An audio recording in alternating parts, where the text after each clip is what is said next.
जो शख्सियत यहाँ पे मौजूद है उनको पूरा पाकिस्तान जानता है और कराची बिलखुसूस उनके नाम से पूरी तरह वाकिफ़ है। मेरे साथ मौजूद है कराची की जान ही कहूँगा Farooq Sattar sahab. Sir very warm welcome. Thank you so much ji.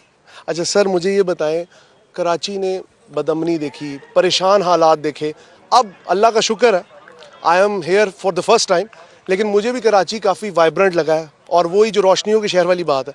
KPL के हवाले से क्या आप मौक़िफ़ रखते हैं? मेरे ख्याल में एक अरसे के बाद यानी 6 साल के बाद ये सीज़न 2 हो रहा है कराची प्रीमियर लीग का ना, बिल्कुल। किंग्स ग्रुप की जानिब से। तो सबसे पहले तो मैं इस पूरे ग्रुप की इस्तकामत पर इन्होंने जिस तरह मुसलसल अपनी जद्दोजहद को जारी रखा बिल्कुल। और कराची प्रीमियर लीग को एक मरतबा फिर मुनक्कद किया, बिल्कुल। तो इस पर दिल की गहराई से उन सबको बहुत बहुत मुबारकबाद ना कि वो कामयाब हुए और ये इस्तकामत है। और मेरे ख्याल में यही बात कराची के लोगों में, कोई ज़बान बोलने वाला शहरी हो, पाकिस्तान के किसी भी इलाके से ताल्लुक़ रखता हो, अगर वो कराची में रहता है तो उसकी रेजिलियंस पाकिस्तान के दूसरे इलाकों में रहने वाले पाकिस्तानियों के मुकाबले में बहुत ज़्यादा है। सब्र, बर्दाश्त, तहम्मुल, और ये उसकी जो उसका सब्र जो है ना, ये उसकी बहुत बड़ी स्ट्रेंथ भी है। उसी सब्र ने तो इस बदअमनी पर काबू पाने में हुकूमत को और इंतज़ामिया को और सियासी जमातों को मदद दी, और सियासी जमातों ने भी जो इसमें अपना भरपूर किरदार अदा किया और बिलाखिर ये अमन कायम हुआ। अच्छा, बदतरीन दिनों में, बदअमनी के दिनों में भी कराची में क्रिकेट होती थी। बिल्कुल। उन दिनों में भी कराची में मुशायरे होते थे। उन दिनों में भी जो एक कराची लिटरेसी फेस्टिवल है KLF, वो होता था। उन दिनों में भी आलमी उर्दू कॉन्फ्रेंस होती थी। ये 4, 5, 6 इवेंट ऐसे हैं PSL के अलावा, वो तो पूरे मुल्क में होता है, लेकिन KPL जो है और ये भी अब कराची की एक शनाख्त बनता जा रहा है। 5-6 चीज़ें जो है वो कराची की शनाख्त और आइडेंटिटी है, चाहे वो आलमी उर्दू कॉन्फ्रेंस हो, आलमी मुशायरा हो, कराची लिटरेरी फेस्टिवल हो, तो KPL भी अल्हम्दुलिल्लाह उसमें शामिल हुआ है।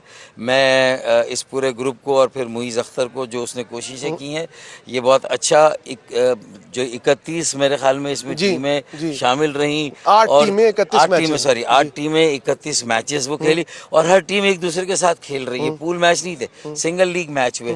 और देखिए, ये इतना इन चीज़ों को फ़रोग़ देने की ज़रूरत है, स्पोर्ट्स को, क्रिकेट को, कि लोग जो बिल्कुल चिपके हुए हैं ये स्क्रीन के साथ, सोशल मीडिया के साथ ना, और जाहिर है कि उनकी जो सोचने समझने की सलाहियत सल्ब हो जाती है।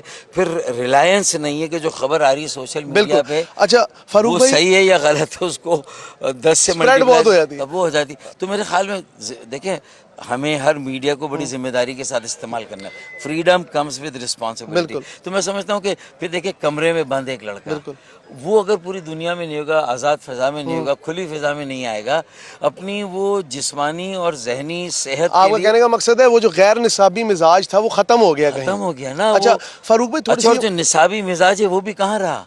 वो तो अपने हिसाब से अपना निसाब कर रहा है ना भाई, अपना निसाब वज़ा कर रहा है। तो मेरे ख्याल में ये बंद कमरों से, स्क्रीन के सामने से लोगों को मैदान में लाना, इससे बड़ी कोई खिदमत नहीं हो सकती। और ये बच्चे जो हैं खेल रहे हैं, इनमें से लोग फिर पाकिस्तान सुपर लीग में आते हैं, और फिर नेशनल क्रिकेट खेलते हैं, और फिर इंटरनेशनल क्रिकेट खेलते हैं।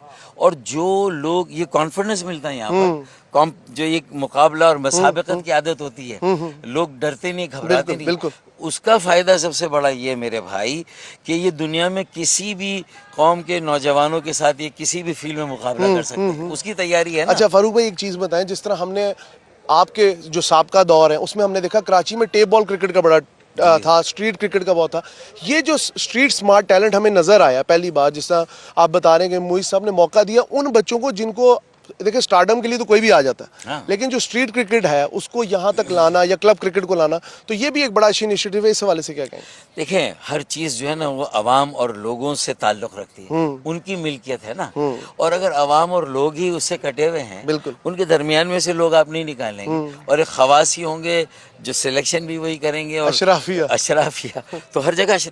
इसी तरह हमारी असेंबलियों में भी जितने मिडिल क्लास पढ़े लिखे नौजवान जो है वो अगर आएंगे, हवा का ताज़ा झोंका होगा ना भाई, तो हमें पाकिस्तान की सियासत को भी ज़्यादा से ज़्यादा अवाम में ले जाना है, पाकिस्तान की क्रिकेट को भी ज़्यादा से ज़्यादा अवाम में ले जाना है।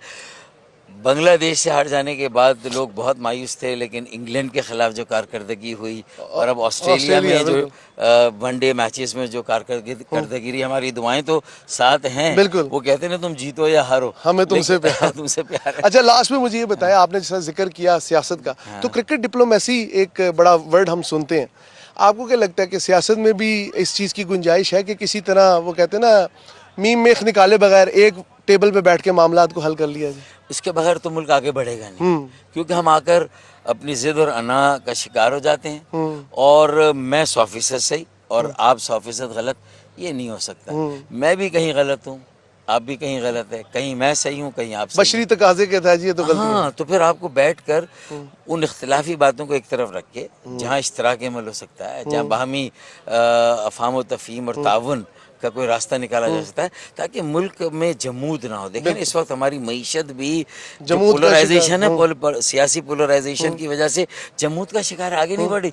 सरमायाकारी का अमल रुका हुआ है, तामीर और तरक्की का अमल रुका हुआ है।